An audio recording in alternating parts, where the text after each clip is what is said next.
सबक़त लिसानी में रजात के अल्फाज निकल गए तो अब इसका क्या हुक्म है। चुनांचे अगर सबक़त लिसानी में यानी आदमी कहना कुछ और चाह रहा था और कहते कहते लेकिन रजात के अल्फाज उससे निकल गए अचानक, तो इन अल्फाज से भी रजात दुरुस्त हो जाएगी। चुनांचे फतावा शामी में है वह तस्सीह मा खताइन अदुर्र मुख्तार काना अरादा अन यक़ूल अस्कीनी अलमा फ़क़ाल रजातु ज़ौजती। तो इससे भी निकाह रजात मुनक़िद हो जाएगी, रजात दुरुस्त हो जाएगी।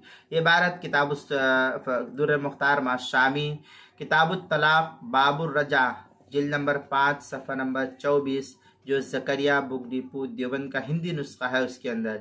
अल बहरुर राइक जो कोयटा का छपा हुआ नुस्खा उसकी चौथी जिल्द सफ़ा नंबर 50, बदाउस सनाए किताबुत तलाक़ जिल्द नंबर 3 सफ़ा नंबर 294 जो ज़करिया बुक डिपो देवबंद का हिंदी नुस्खा है उसके अंदर।